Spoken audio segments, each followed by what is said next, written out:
ভারতবর্ষের একটি অঙ্গরাজ্য, রাজ্যটির নাম হলো পাঞ্জাব। কি নাম বললাম? নাম শুনেছেন তো? আমাদের এই পশ্চিম বাংলার উত্তর দিকে পাঞ্জাব রাজ্যটি আছে। এই রাজ্যে জনসংখ্যায় সব থেকে বেশি বাস করে যে ধর্মাবলম্বী, তারা কারা? আলহামদুলিল্লাহ, একজন ভাই সঠিক উত্তর দিয়েছেন। এই পাঞ্জাব রাজ্যে সব থেকে বেশি বসবাস করে যারা, তারা হলো পাঞ্জাবি। এদের ধর্মের নাম হলো শিখ ধর্ম। কি নাম বললাম? শিখ ধর্ম। শিখ ধর্মাবলম্বীদের পাঞ্জাবি বলা হয়। এই শিখ ধর্মাবলম্বীদের ধর্মীয় সুন্নত হলো 4টি। কটি বললাম? শিখ ধর্মাবলম্বীদের ধর্মীয় সুন্নত হলো 4টি। আচ্ছা, এই যে মেশিনগুলো লাগিয়েছে, এতে আমি আপনাদের চেহারা দেখতে পাচ্ছি না। একটুখানি সরিয়ে আসেন তো ভাইরা, একটুখানি এই পাশের দিকে সরিয়ে আসেন। কারণ মুখ না দেখতে পারলে কিছু বলাও যায় না, আর মুখ না দেখতে পারলে শুনেও কলিজা ভেজে না। ঠিক কি না? মানে এত মেশিন লাগিয়েছে, মানে আপনাদের চেহারাও আমি ভালো দেখতে পাচ্ছি না। সব তাল গাছ, নারকেল গাছ, খেজুর গাছের মতো সব আড়াল করে ফেলেছে। আমার ভাইরা, শিখ ধর্মাবলম্বীদের ধর্মীয় সুন্নত কটি? 4টি। আচ্ছা, 4টি কি কি আজকের বলবো না, অন্য দিন আসলে বলবো। তাহলে তো আপনারা চালাক শ্রোতা দেখছি, মানে আজকে বলিছি বলে ওটা বলেও দিতে হবে। আমাদের ধর্মের বাহ্যিক সুন্নত হলো 3টি। কটি? মুসলমানদের ধর্মের সুন্নত হলো 3টি। ইসলামের পয়গম্বর মুহাম্মদ রাসূলুল্লাহ হলেন আমাদের ধর্মীয় নেতা। এই নেতার বাহ্যিক সুন্নত হলো 3টি। আর শিখ ধর্মগুরু যিনি, তার নাম হলো মিস্টার গুরু নানক। কি নাম বললাম? মিস্টার গুরু নানক। এই গুরু নানকের ধর্মীয় সুন্নত হলো 4টি। একটি সুন্নত হলো শিখ ধর্মাবলম্বী যারা হবে, ধর্মীয় নেতার এই 4টি সুন্নত তাদের মেনে চলতে হবে। যে লোকটি মানবে না, সে শিখ ধর্মাবলম্বী হিসাবে বিবেচিত হবে না। আমাদের ধর্মীয় নেতার বাহ্যিক সুন্নত হলো 3টি। এই 3টি সুন্নত যে মুসলমান মেনে না চলবে, সে লোকটি নবীর উম্মত হিসাবে বিবেচিত হবে না। জোরে বলুন আমিন। শিখ ধর্মের বাহ্যিক সুন্নত যে 4টি, 4টির একটি হলো মাথায় পাগড়ি বাঁধতে হয়।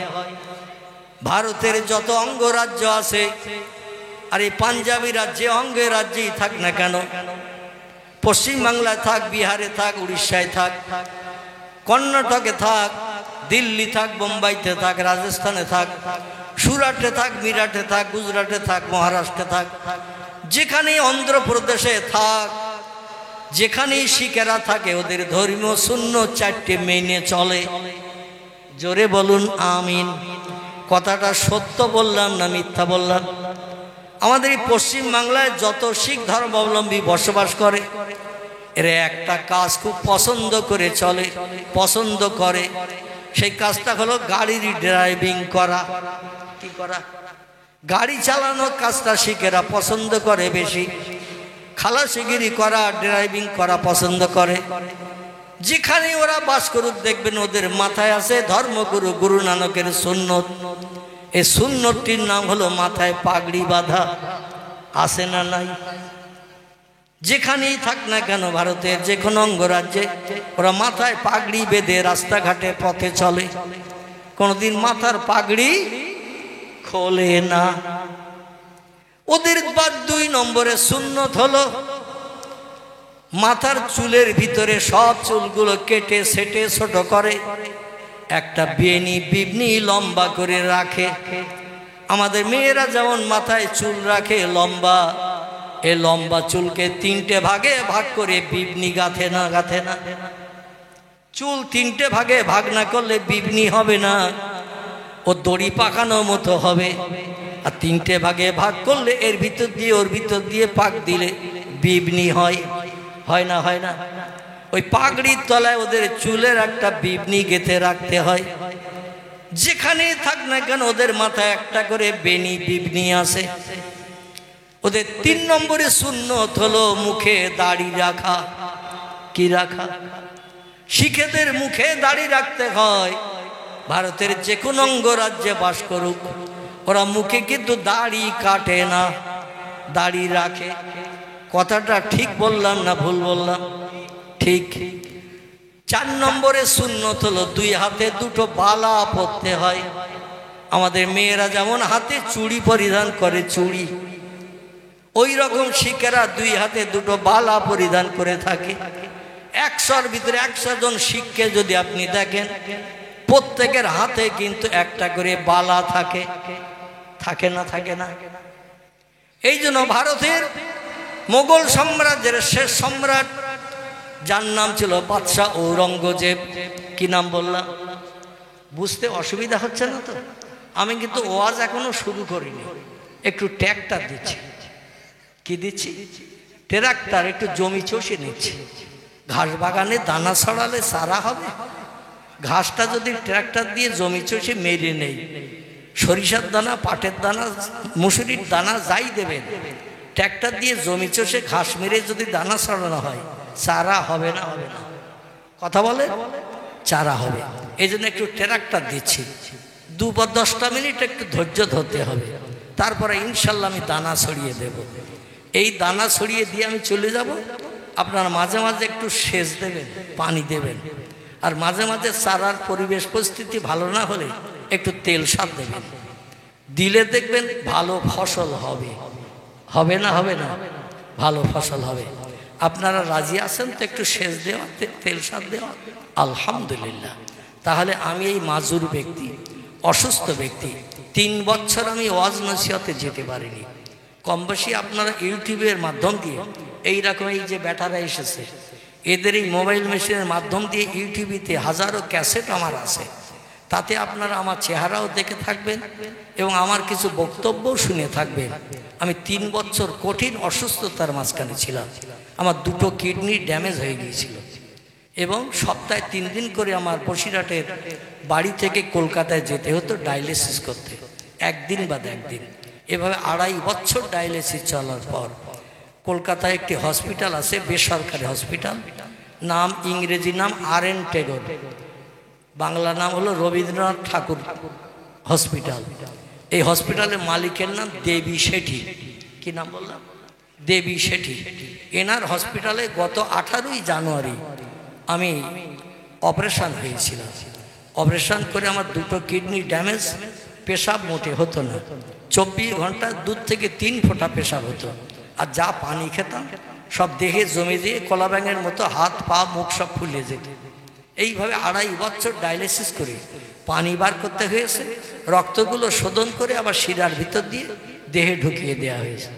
2.5 বছর ডায়ালিসিসের পরে গত 18ই জানুয়ারি অপারেশন হলাম আমি।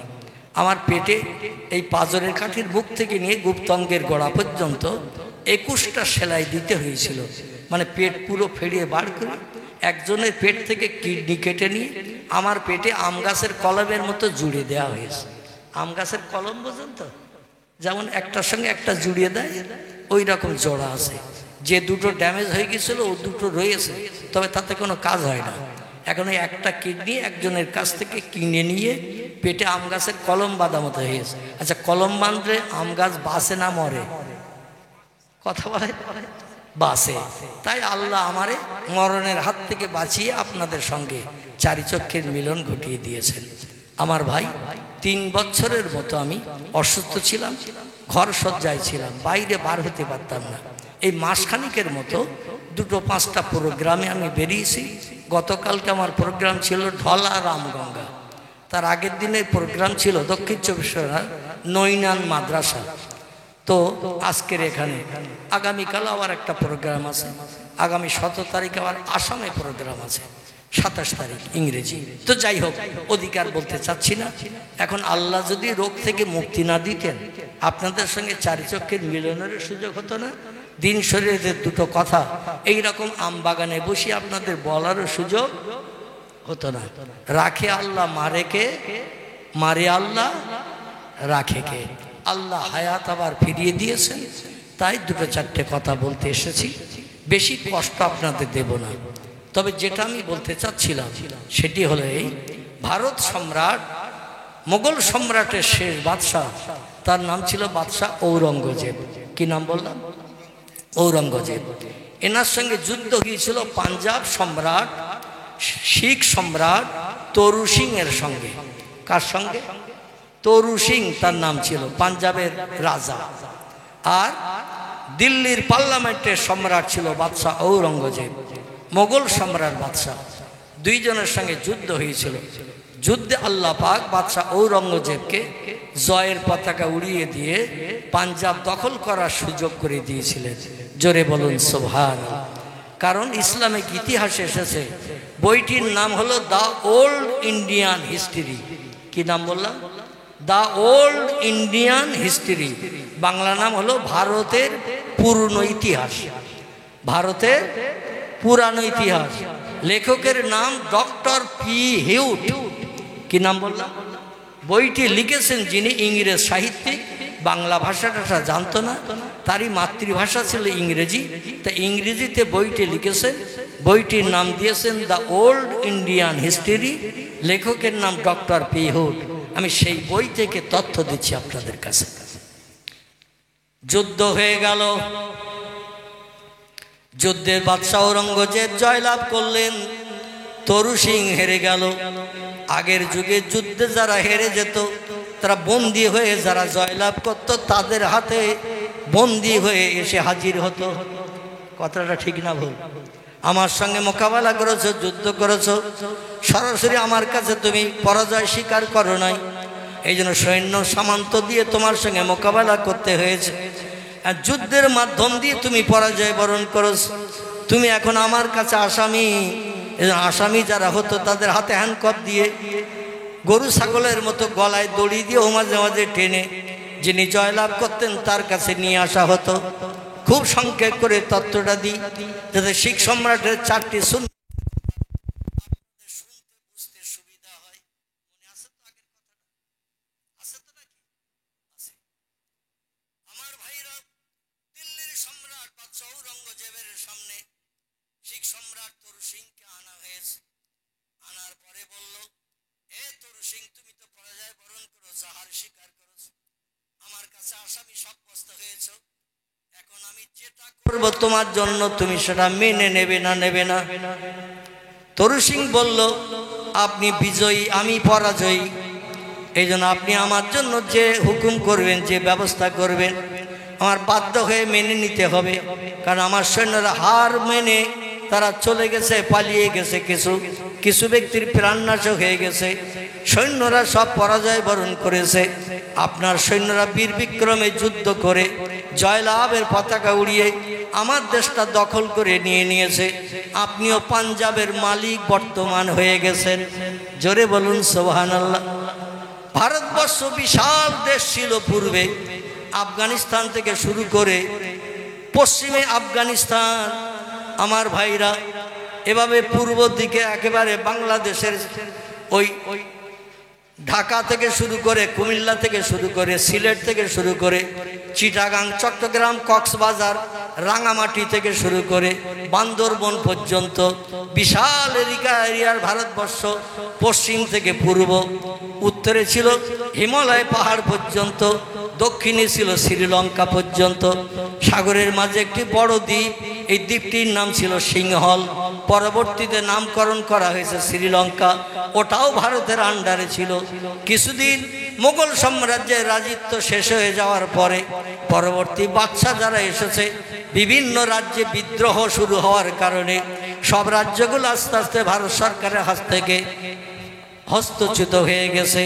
এখন আফগানিস্তান আলাদা, পাকিস্তান আলাদা, বাংলাদেশ আলাদা, আমাদের ভারতবর্ষ আলাদা, শ্রীলঙ্কা আলাদা, এইভাবে বিভিন্ন রাজ্যগুলো, দেশগুলো সব আলাদা আলাদা হয়েছে। ভারত এখন ছোট হয়ে গেছে।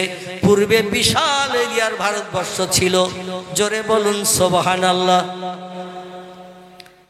বাদশাহ ঔরঙ্গজেব উনি ডেকে বললেন, শোনো, আমি প্রাণে তোমারে মারব না, জীবন নাশ করব না, এক্ষুনি জল্লাদকে বললে তরবারি দিয়ে কল্লা দ্বিখণ্ডিত করে তোমার প্রাণনাশ করে দিতে পারে না? পারে না? উনি বলেন আমি আসামি, আপনার কাছে বন্দী হয়ে এসেছি, যেটা হুকুম করবেন আপনার দল বলের লোকেরা সেটা বাস্তবে রূপদান করে দেবে। এজন্য প্রাণনাশ করলে আপনি করতে পারেন, কেউ বাধা দেবে না এই দিল্লির জমিনে। কারণ এই দিল্লির জমিনে যত মানুষ আশেপাশে রাজ দরবারে আছে সব তো আপনার পক্ষের মানুষ, ঠিক কিনা? ঔরঙ্গজেব বললেন শোনো, তুমি একটা তরুণ যুবক, এই তরু সিং ছিল তরুণ যুবক, 25 থেকে 26 বছরের বয়সের তরুণ যুবক। তোমার মতো চেহারাধারী সুন্দর তরুণ যুবকের প্রাণনাশ করে ভবিষ্যৎ জীবনটা বরবাদ করতে চাই না। তবে আমি তোমার জীবন ভিক্ষা দেব, তুমি দুনিয়ায় বেঁচে থেকে সংসার যাপন করতে পারবে, বিবি বাচ্চা আপনজন আত্মীয় স্বজন নিয়ে। প্রাণনাশ করলে তো সব শেষ হয়ে যাবে, আমি তোমার জীবন ভিক্ষা দিতে চাই, মতামত কি বলো? তরু সিং বললেন জীবন ভিক্ষা, প্রাণনাশ না করে দুনিয়ায় বেঁচে থাকার সুযোগ দিলে কোন লোকটি তা মেনে নিতে না চায়? আমরাও চাই না, চাই না। মরণের হাত থেকে যদি ছেড়ে দেয়া হয় বলে আল্লাহ বাঁচিয়েছে, বলি কি না? আবার অনেক সময় বলি ওই দলের ভিতরে অমুক লোকটা ছিল, ওর মনে একটু দয়া ছিল বলে ওই লোকটা আমার হয়ে বলার কারণে শত্রুরা আমারে ছেড়ে দিয়েছে। ওই লোকটা ছিল ভালো, কিন্তু আসলে সব থেকে ভালো কে? আলহামদুলিল্লাহ, সব থেকে ভালো হলো আল্লাহ। বাদশাহ ঔরঙ্গজেব বললেন প্রাণনাশ আর করব না, তোমার জীবন ভিক্ষা দেব, মতামত কি? বললেন আমি আপনার বক্তব্য শুনে খুব খুশি, সন্তুষ্ট। বাদশাহ ঔরঙ্গজেব বললেন তবে একটা শর্ত আছে। কি আছে?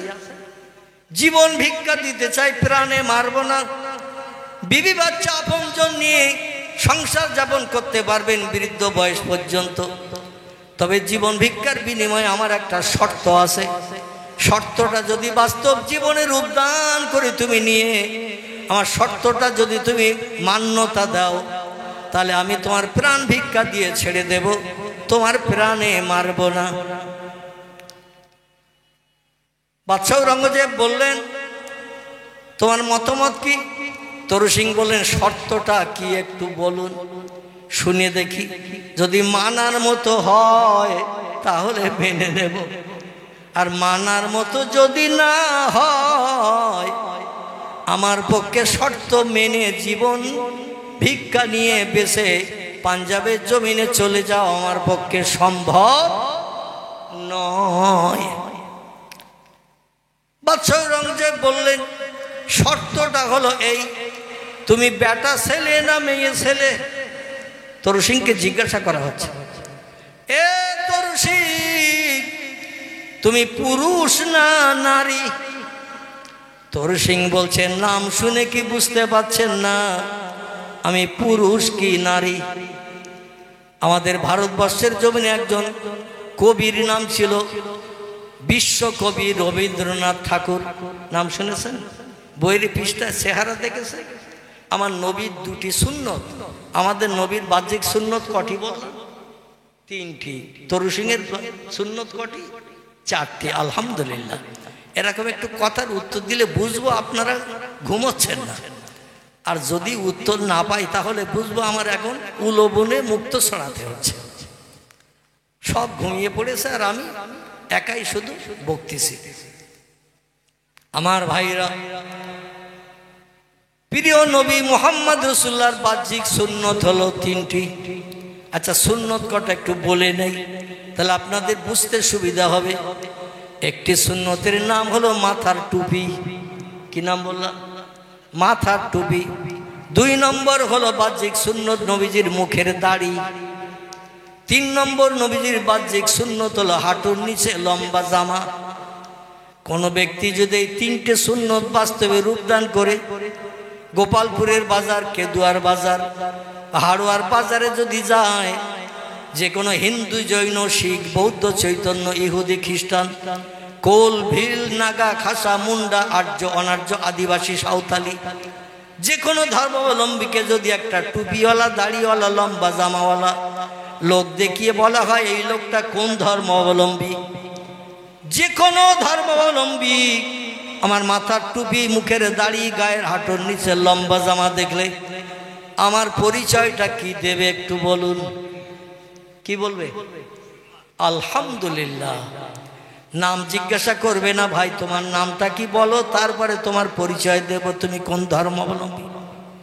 এখন নাম যদি জিজ্ঞাসা করে তোমার নামটা কি বলো, আর নাম যদি বলে মিন্টু, নাম যদি বলে পিন্টু, নাম যদি বলে নন্টু, নাম যদি বলে ঝন্টু, নাম যদি বলে লালটু, নাম যদি বলে বল্টু, নাম যদি বলে বাপ্পি, নাম যদি বলে বাপ্পা, নাম যদি বলে বাবলু, নাম যদি বলে বাচ্চু, নাম যদি বলে নাট, নাম যদি বলে স্ক্রুপ, আচ্ছা কোন ধর্মাবলম্বী চেনা যাবে?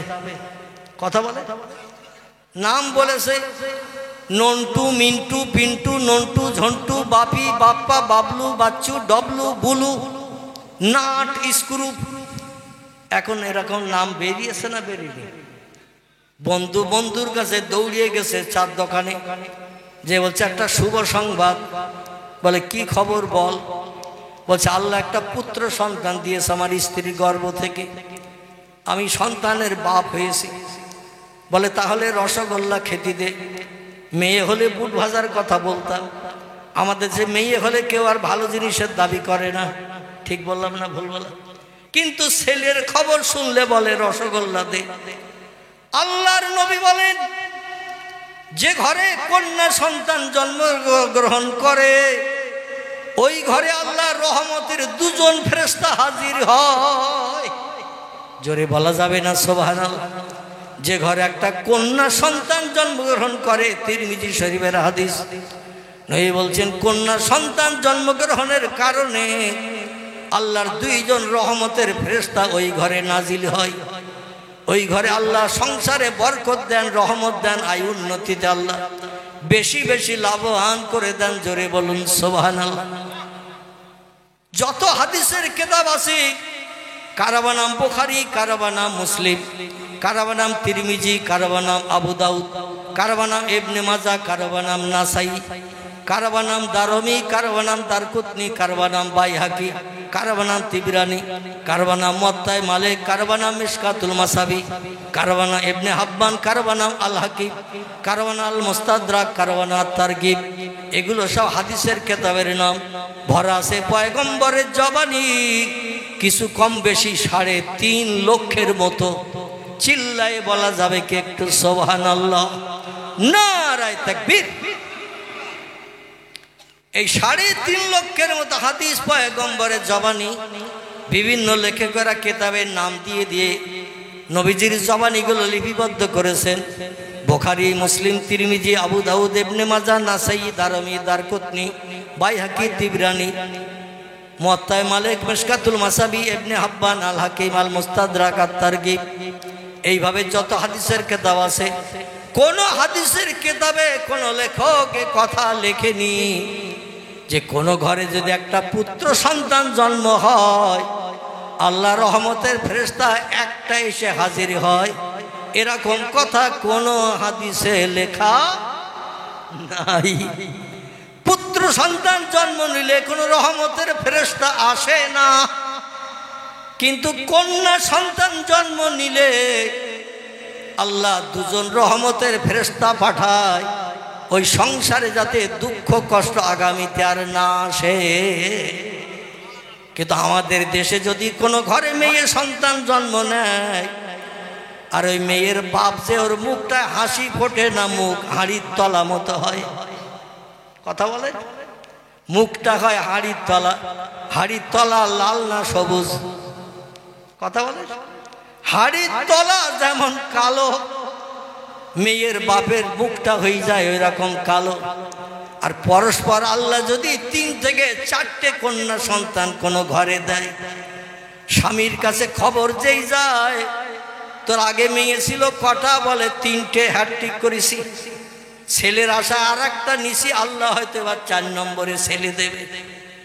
কিন্তু সন্তান প্রসবের পরে বাড়ির ধাত্রীরা মেয়েরা বলছে তোর আর একটা মেয়ে হয়েছে। ও আর রাগ সহ্য করতে পারেনি। স্ত্রী যে ঘরে সন্তান প্রসব করেছে ওই ঘরের দরজায় এসে বলছে, তোরে 1 তালাক 2 তালাক 3 তালাক, তোর বাপের তালাক, মার তালাক, তোর 14 গোষ্ঠীর তালাক, তোর পেটে শুধু মেয়ে গিজ গিজ করতেছে। এ বলে না, বলে না, মানে তালাক শুধু স্ত্রীর দেয়নি, মারে দেশে, বাপের দেশে, 14 গোষ্ঠীর দেশে দিয়ে বলছে তোর পেটে শুধু মেয়ে গিজ গিজ করতেছে, এই জন্য যা, বেরিয়ে যা, আমি যেন তোর মুখ আর না দেখি। আচ্ছা, মেয়ে জন্ম দিয়েছে, দোষটা কার? কথা বলে আল্লাহু আকবার, আলহামদুলিল্লাহ, আপনারা সঠিক উত্তর দিয়েছেন। আমার ভাইরা, মায়ের কোনো দোষ নাই, ও হলো পাত্র। আরে পাত্রে আপনি যেমন ফল দিয়েছেন, যেমন রস দিয়েছেন, আল্লাহ তার মাধ্যম দিয়ে তেমন সন্তান দিয়েছেন। স্বামীর মিলন ছাড়া কোনো স্ত্রী নারীর পেটে বাচ্চা আসে? আসে? একজন মাত্র নারী পৃথিবীতে রেকর্ড করেছেন, তিনি হলেন ঈসা নবীর মা। কার মা? ঈসা নবীর মা। ইনি পৃথিবীতে বিশ্ব রেকর্ড করেছেন, বিনা বিবাহে স্বামীর সঙ্গে বিনা মিলনে তিনি একটা কন্যা সন্তান জন্ম দিয়েছিলেন। কথাটা ঠিক বললাম না ভুল বললাম? না, ঠিক বলিনি। আপনারা যে কেমন ঘুমোচ্ছেন তাই একটু পরীক্ষা করলাম। আসলে কন্যা সন্তান জন্ম দেয়নি, একটি পুত্র সন্তান জন্ম দিয়েছিলেন। ঠিক না ভুল? এই পুত্র সন্তানটির নাম হলো হযরতে ঈসা রুহুল্লাহ। কি নাম বললাম? ঈসা রুহুল্লাহ। আমি যে কথা বলবো শুধু বলবেন ঠিক, আর আল্লাহু আকবার, নারায়ে তাকবীর। এতে তো ভান্ডারে কিছু ঢোকবে না। মাঝে মাঝে একটু পরীক্ষা নেব কেমন ঘুমোচ্ছেন আপনারা। আমার ভাইরা, মরিয়ম বিনা বিবাহে, বিনা স্বামীর সঙ্গে বিনা মিলনে একটি সন্তান পেটে রেখেছিলেন, এবং 9 মাস 10 দিন কাল অতিবাহিত হতে না হতে আল্লাহ সন্তান প্রসব করিয়ে হযরতে মরিয়মের মুখে হাসি ফুটিয়েছিলেন। এই সন্তানটি কোনো কন্যা সন্তান ছিল না, এ ছিল একটি পুত্র সন্তান। এই পুত্র সন্তানটির নাম হলো ঈসা রুহুল্লাহ। জোরে বলুন একটু সুবহানাল্লাহ। এই মরিয়মের মা ছিলেন যিনি, তার নাম ছিল হেন্না। কি নাম বললাম? হেন্না। হেন্না। এবং হেন্নার স্বামী ছিলেন যিনি, তার নাম ছিল ইমরান। কি নাম মনে থাকবে তো নাকি? হেন্নার স্বামীর নাম ইমরান। তাফসীরে কাশফ, তাফসীরে রুহুল বায়ান, তাফসীরে মাওজিহুল কোরআন, তাফসীরে বাইজাবি, তাফসীরে কাশফ, তাফসীর ফি জিলালুল কোরআন, শত শত তাফসীরের ভিতরে তথ্য পরিবেশন করা হয়েছে। আমি নানি দাদির কোনো কিসসা আপনাদের কাছে এই রাতের ঘুম কামাই করে আমিও বলতে চাই না, আর আপনাদেরও শুনিয়ে সময় নষ্ট করব না। সকলে বলুন আমিন। হেন্নার স্বামীর নাম ইমরান, ইমরানের বিবির নাম হেন্না। 80-র উপরে বয়স হয়ে গেছে হযরতে ইমরানের। কত? 80-র উপরে বয়স হয়ে গেছে। স্ত্রীর বয়স হয়েছে 75-এর উপরে। কোনো সন্তান আল্লাহ দেয়নি। জোরে বলুন একটু সুবহানাল্লাহ। সন্তান দেওয়ার মালিককে আমরা হাজার চেষ্টা করলেও সন্তানের মুখ দেখতে পাবো? আল্লাহ যদি না দেয়। ইব্রাহিম খলিলুল্লাহ বিশ্ব সুন্দরী একটি যুবতী নারীকে বিয়ে করেছিলেন। যৌবন বয়সে, যুবক বয়সে 22-24 বছর যখন বয়স, একটা যুবতী মেয়ে বিয়ে করলেন, বিশ্ব সুন্দরী বাদশার কন্যা। তার নাম ছিল হযরতে সারা। কি নাম? কি নাম? কোরআনের তাফসীরের ভিতরে এসেছে এই মেয়েটির নাম ছিল হযরতে সারা। সারাকে নিয়ে সংসার যাপন করছেন, আর মিশর সিরিয়ার দেশে দ্বীনের দাওয়াত দিয়ে মানুষকে কলেমার দাওয়াত দিয়ে ঈমানদার বানাচ্ছেন। আল্লাহ কোরআনে জানিয়ে দিলেন, বিসমিল্লাহির রহমানির রহিম, মান আমানা বিল্লাহি ওয়াল ইয়াউমিল আখির وعامل صالحا فلهم أجرهم عند ربهم فلا خوف عليهم ولا هم يحزنون। গলা ছেড়ে কি বলা যাবে আল্লাহু আকবার? আর একটু জোরে বলা যাবে না আল্লাহু আকবার? কোরআন সত্য না মিথ্যা? সত্য। সেই সত্য কোরআনের সূরায়ে বাকারায় আল্লাহ তত্ত্ব কোট করে দিয়ে দিয়েছেন। ও দুনিয়ার মানুষ, বিপদে মুসিবতে দুঃখে দুর্দশায় সমস্যায় রোগে শোকে যদি তোমরা কোনো সাহায্য পেতে চাও, কোনো লাভবান হতে চাও, কোনো মানুষের কাছে যদি হাত পাততে না চাও, আমি কোরআনের মালিক তোমাদের মুখে হাসি ফোটানোর জন্য আমার কোরআনে একটি তত্ত্ব কোট করে দিলাম। তিনটি আমল তোমরা জীবনে একটু পাকাপাকি করে নেবে। কটা? তিনটি আমল একটু পাকাপাকি করে নেবে। ফালা আলাইকা, আর কোনো জিনিসের প্রয়োজন তোমাদের হবে না, হবে না, হবে না। মা ফাতাকা মিনহু, ওই তিনটি জিনিস সংসার জীবনে সুখভোগের জন্য তোমাদের যথেষ্ট হয়ে যাবে। জোরে বলুন একটু সুবহানাল্লাহ। আচ্ছা, এই তিনটি জিনিস কি কি বলবো না থাকবে? বলবো।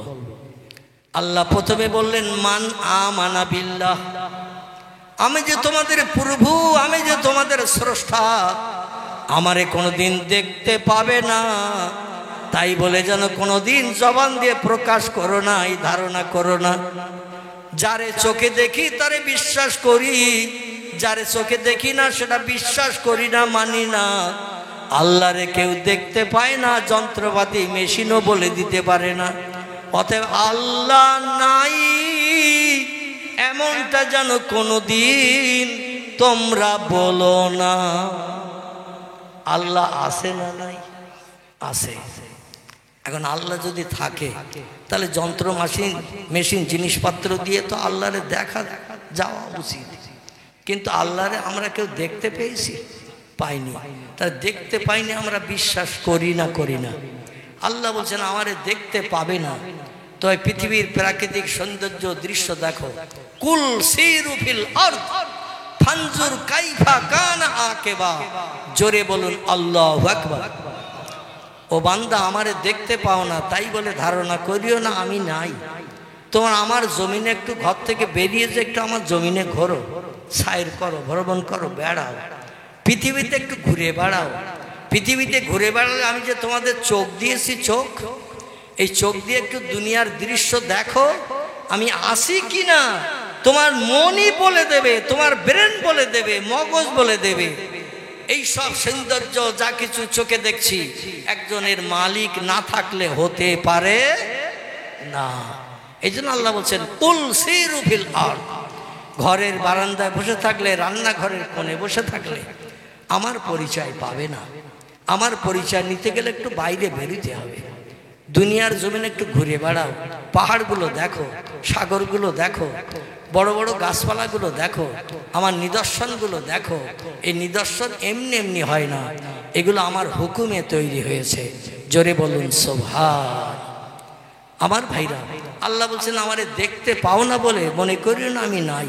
পৃথিবীতে এমন কিছু জিনিস আমি রেখেছি কিয়ামত পর্যন্ত চেষ্টা করলেও দেখতে পাবে না আমার মতো। তাই বলে তোমরা বলতে পারবে না ওই জিনিসটা নাই। ঠিক না বল? আল্লাহ বলছেন আমারে দেখতে পাও না, আমি যেমন আসি তদনুরূপ আমি একটা জিনিস পৃথিবীতে বানিয়েছি। সেই জিনিসটির নাম হলো উইন্ড, ইংরেজি বলা হয়। ইংরেজিতে যারে বলা হয় উইন্ড, এর বাংলার নাম হলো হাওয়া। কি নাম? হাওয়া, বাতাস। আচ্ছা, দুনিয়ায় আসে না নাই বাতাস? শন শন শব্দ হয়, গাছের পাতা নড়ে, ফিরফিরে বাতাস হয়, দেহের উপর দিয়ে চলে গেলে আমরা হাওয়া চলে যাচ্ছে, গায়ে লাগছে, অনুভব করলে বুঝতে পারি না, পারি না।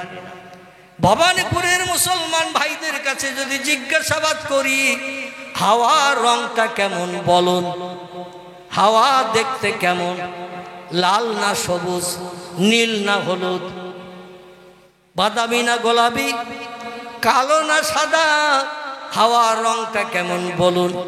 আমাদের জবান প্যারালাইজড হবে না? হবে না? জবান বন্ধ হবে না? হবে না? হাওয়ার যে রংটা কেমন, আজ পর্যন্ত দুনিয়ার কোনো বিজ্ঞান, দুনিয়ার কোনো দর্শন, দুনিয়ার কোনো ইঞ্জিনিয়ার, দুনিয়ার কোনো ডাক্তার, দুনিয়ার কোনো মাস্টার, দুনিয়ার কোনো সাহিত্যিক, দুনিয়ার কোনো কবি আজ পর্যন্ত হাওয়ার রং কোনো পুস্তকের পৃষ্ঠা লিপিবদ্ধ করে তথ্য দিতে পেরেছে কি? পেরেছে? পারেনি। তাহলে হাওয়া আজ পর্যন্ত আমরা তো দেখতে পাইনি। পৃথিবীর প্রাকৃতিক দৃশ্য যেমন, হাওয়ার রংটাও আল্লাহ মিশিয়ে দিয়েছে তেমন, ঠিক কি না? যা কিছু সামনে দেখি এই প্রাকৃতিক দৃশ্যের সঙ্গে হাওয়ার রংটা আল্লাহ একই রকম মিলিয়ে দেশে না দেয়? গোলাপ ফুল আছে, জুঁই ফুল আছে, বেল ফুল আছে, রজনীগন্ধা আছে, থাবা গাঁদা আছে, ফুল আছে না নাই? আচ্ছা, কোন ফুলের কেমন গন্ধ আপনাকে যদি জিজ্ঞাসাবাদ করা হয়, ফুলের গন্ধটা কেমন, গন্ধের কালারটা কেমন, সাদা না কালো, লাল না সবুজ, নীল না হলুদ, এই ফুলের গন্ধের রংটা কেমন একটু বলে দাও ভাই। লোকটা মজলিসে থাকবে না, বাড়ি যেয়ে কম্বল মুড়ি দেবে। কথা বলে, বাড়ি যেয়ে কম্বল মুড়ি দেবে।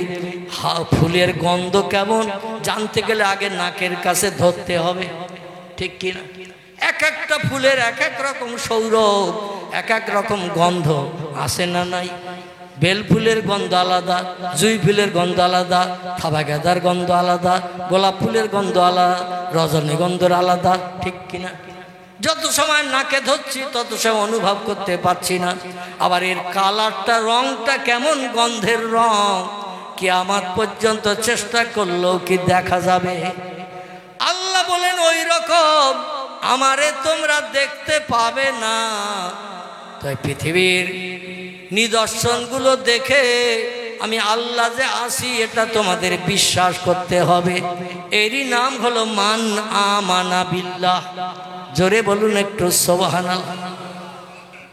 2 নম্বরে আল্লাহ বললেন ওয়াল ইয়াউমিল আখির। আমি বক্তৃতার শুরুতে আপনাদের কাছে কবরের কথা বলছিলাম না? বলছিলাম কি? আমার ভাইরা, মরণের পর থেকে নিয়ে আমার আপনার গন্তব্যস্থান কবর।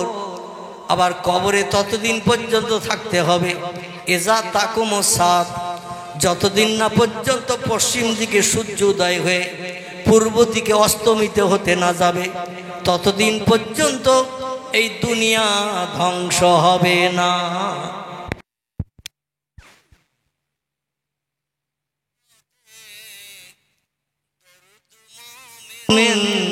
পড়ো আল্লাহুম্মা সাল্লি আলা, উচ্চ রবে মহব্বতে সাইয়্যিদিনা মাওলানা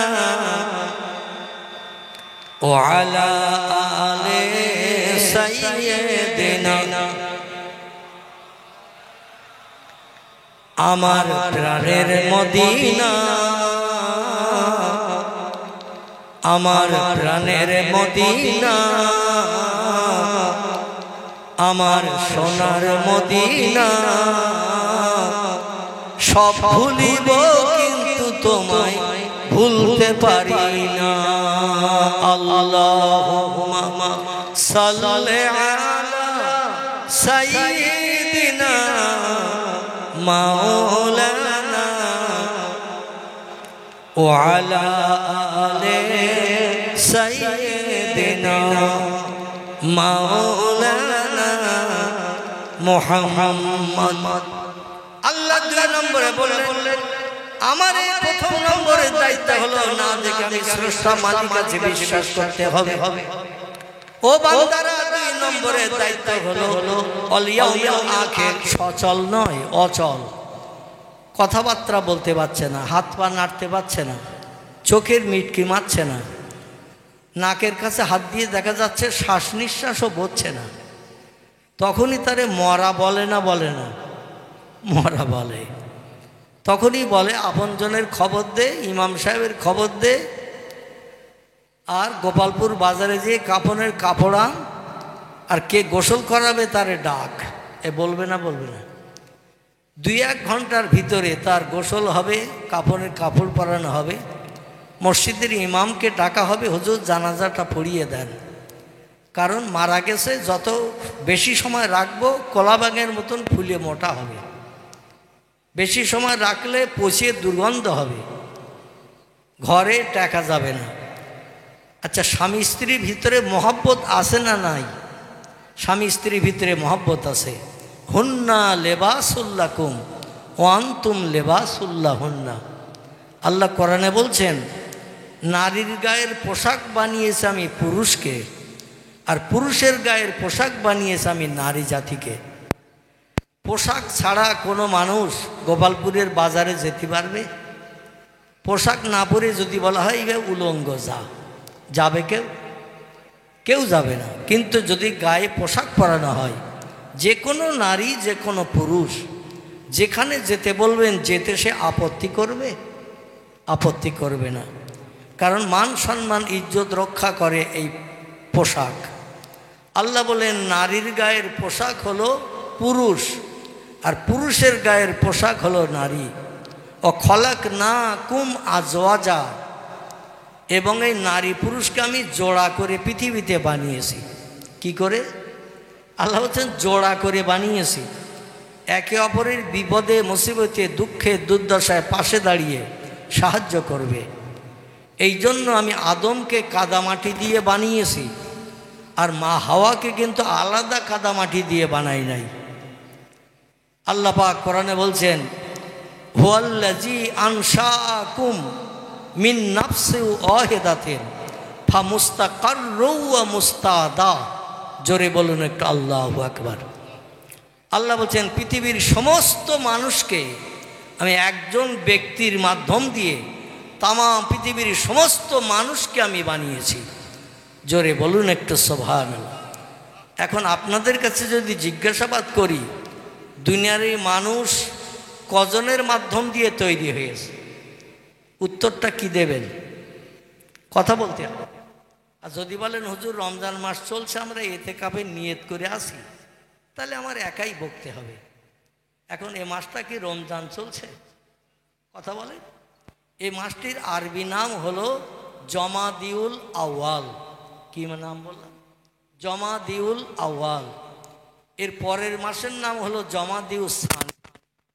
তার পরের মাস আসবে রজব, তার পরের মাস আসবে শাবান, তার পরের মাস আসবে তার নাম হলো রমজান। রমজান মাস যখন আসে 20 তারিখ পার হয়ে যাওয়ার পরে অনেকে মসজিদের কোণে ইতিকাফের নিয়ত করে বসে না? কথা বলেন, বসে। কারণ ইতিকাফকারীকে আল্লাহ খুব পছন্দ করেন, ভালোবাসেন। জীবনের গুনাহগুলো ইতিকাফের ওসিলা করে মাফ করে দিয়ে আল্লাহ ইতিকাফকারীকে বেগুনা মাসুম বান্দা বানিয়ে দেন। জোরে বলি সুবহানাল্লাহ। এখন মসজিদের কোণে সলিমউদ্দিন চাচা, আব্দুল করিম দাদা, আব্দুল মোমেন ভাই লোটা কম্বল নিয়ে রমজানের শেষ দশকে মসজিদের কোণে বসে না? আর কেউ যদি বিকাল 4টের সময় এসে বলে চাচা, কি 3:30-র সময় এসে যদি বলে চাচা আসরের আজান হয়ে গেছে, এখন ইতিকাফে যে বসে আছে সে যদি বলে এখনো মুয়াজ্জিন আসেনি, আজান হয়নি, ওর ইতিকাফ থাকবে? কথা বলে, ওর ইতিকাফ থাকবে না। কেউ যদি বলে চাচা তুমি তো ইতিকাফে আসো, তোমার ইফতার দিয়ে গেছে না দিয়ে যায়নি, এখন যে চাচা ইতিকাফ আছে সে যদি বলে আমার ইফতার এখনো আসেনি, ইতিকাফ থাকবে না। কথা বললেই ইতিকাফ নষ্ট। এই জন্য আপনারা কি ওই রকম ইতিকাফে নিয়ত করে বসে রয়েছেন?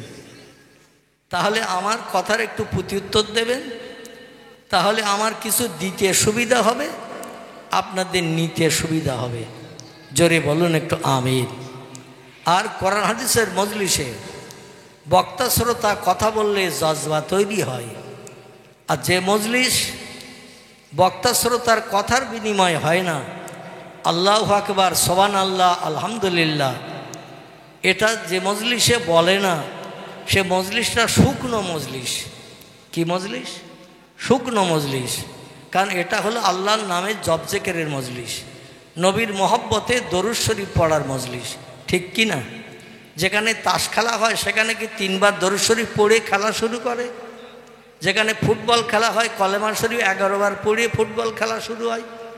কথা বলেন, হয় না। এই মজলিসে কলেমা পড়ারও সুযোগ, দরুদ শরীফ পড়ারও সুযোগ।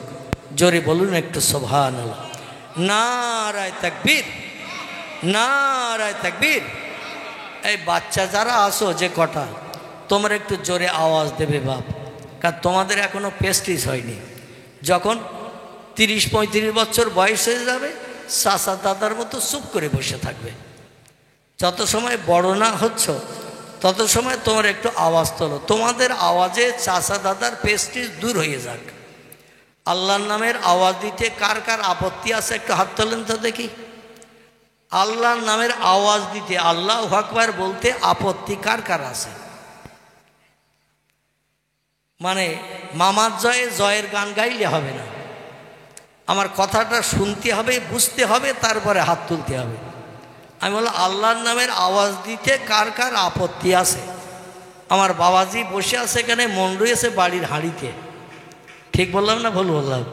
হাঁড়িতে মন থাকলে জুতো দুটো রেখে এসেছি পাশে, শেষবেলা দিয়ে পাবো তো না কেউ দয়া করে আবার হ্যাবিস করে দেবে, এইসব চিন্তা ভাবনা মগজে থাকলে হুজুর ওয়াজ করবে নেতাজি, শ্রোতা শুনবে পেঁয়াজি। হুজুর বলবে জ্যোতি বোস, শ্রোতা শুনবে তক্ত ঘোষ। এই শুনবে না, শুনবে না, কারণ বলবে একরকম, শুনবে আর একরকম। এই জন্য বাচ্চারা তোমরা একটু জোরে আওয়াজ তোলো, ঘুম ঢোলু ভাবটা কেটে যাক। ঘুম ঢোলু ভাব যাদের লেগেছে একটু কেটে যাক আওয়াজের মাধ্যম দিয়ে, তাহলে আমার কিছু কথা বলা সার্থক হবে। আপনাদের শুনেও আগামীতে আমল করে জান্নাত হালাল বানানো যাবে। সকলে একটু প্রাণ খুলে বলুন আমিন। এই বাচ্চারা একটু জোরে আওয়াজ তোলো তো দেখি। নারায়ে তাকবীর। এখনো হয়নি, আর একটু আওয়াজ জোরে তোলো বাচ্চারা। তোমাদের আওয়াজে চাচা দাদার প্রেস্টিজ দূর হয়ে যাক, আমার কিছু কথা বলার সুযোগ হোক। আবার একটু আওয়াজ দাও। নারায়ে তাকবীর। একটু বেড়েছে না কমেছে? একটু বেড়েছে, তাহলে আর একটা বাদ দিলে আর একটু বাড়তি পারে। আল্লাহর নামের আওয়াজ ধ্বনি, তিরমিজি শরীফের হাদিস, আল্লাহু আকবার ধ্বনির আওয়াজ যত দূর পর্যন্ত যায়, ইবলিস শয়তানের গায়ে বিষ লাগা মতো হয়। কি লাগা বললেন? খোদার কসম, তিরমিজি শরীফের হাদিস। মুয়াজ্জিন যখন মসজিদে আল্লাহু আকবার বলে আজান দেয়, এই আওয়াজ যতদূর পর্যন্ত যায় শয়তান তার ভিতরে আর থাকে না, শয়তানের গায়ে বিষ লাগা মতো হয়, শয়তান দূর হয়ে ছুটে পালিয়ে চলে যায়। এখন শয়তান এখানে ঘুরঘুর করুক, আপনারা চান কি ঘুরঘুর করুক? চান? তাহলে শয়তান একটু দূর হয়ে যাক, চান কিনা? এই জন্য আমি আর একটা বার আওয়াজ দেব। আবাল বৃদ্ধ বনিতা, যুবক এবং বৃদ্ধ বাচ্চা সবাই মিলে একটু আল্লাহর নামের আওয়াজ তোলেন। মনে করেন এই আওয়াজটাই হয়তো জীবনের শেষ আওয়াজ। সেই খোদার কসম, আল্লাহু আকবার শব্দটা হলো আরবি ভাষা। কি ভাষা? আরবি ভাষা। এর বাংলা অর্থ হলো আল্লাহ মহান, আল্লাহ শ্রেষ্ঠ, আল্লাহ বড়। কথাটার ভিতরে কতটা মিথ্যা আছে একটু বলেন তো? আল্লাহ শ্রেষ্ঠ, আল্লাহ বড়, আল্লাহর উপরে বড় আর কেউ আছে? নাই। তাহলে সত্য কথা বলতে আপত্তি? মিষ্টি খেতে কি জিভে ব্যথা হয় না দাঁতে ব্যথা হয়? মিষ্টি খেতে তো জিভে ব্যথা হয় না, দাঁতেও ব্যথা হয় না। এই জন্য সত্য কথা বলতে কেউ আপত্তি প্রকাশ করবেন না। উচ্চ রবে আর একটা বার একটু আওয়াজ তোলেন। নারায়ে তাকবীর, নারায়ে তাকবীর। ভবানীপুরের মহান ইসলামী জলসা, ভবানীপুরের মহান সবের সানির মজলিস, নারায়ে তাকবীর। শ্রোতাগণ, শ্রোতাগণ, জলসা কমিটি, নারায়ে তাকবীর। প্রাণ ভরে উচ্চ রবে একটু দরুদ শরীফ। আল্লাহুম্মা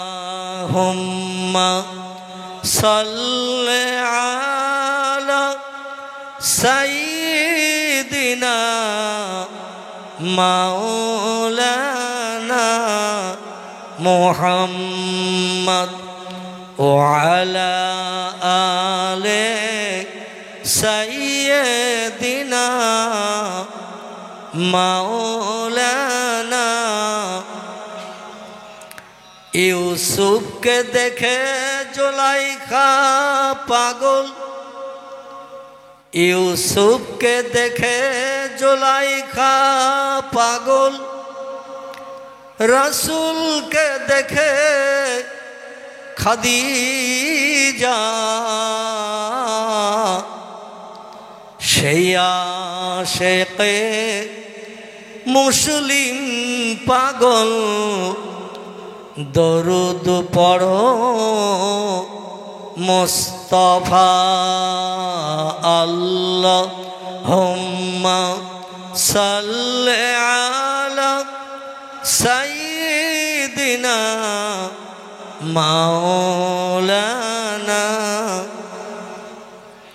ওয়া আলা আলে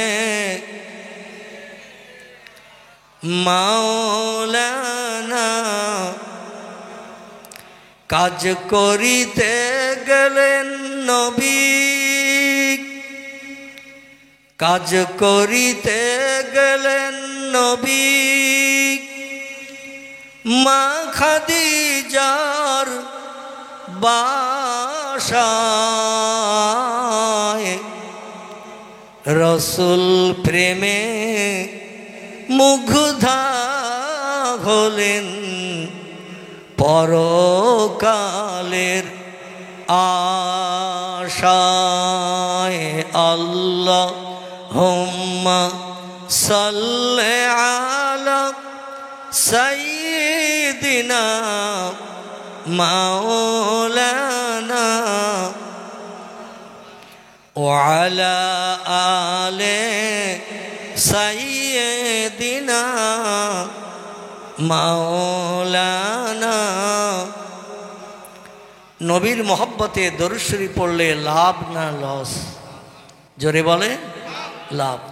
আমি যদি ঘুরিয়ে প্রশ্ন করি কি লাভ? লাভ আমিও আপনাদের কথায় একমত, কিন্তু ঘুরিয়ে যদি জিজ্ঞাসা করি কি লাভ, তাই জিভ নেড়ে ঠোঁটের মাঝখান দিয়ে আওয়াজ তুলে তুলে আল্লাহুম্মা সাল্লি আলা সাইয়্যিদিনা বলছি, কি লাভ হবে? এ বিষয়ে আমরা অনেকে অবগত। পড়তে হয় তাই পড়ি, বক্তা পড়তে বলে তাই পড়ি, কিন্তু লাভটা কি হবে এ বিষয়ে আমরা অবগত।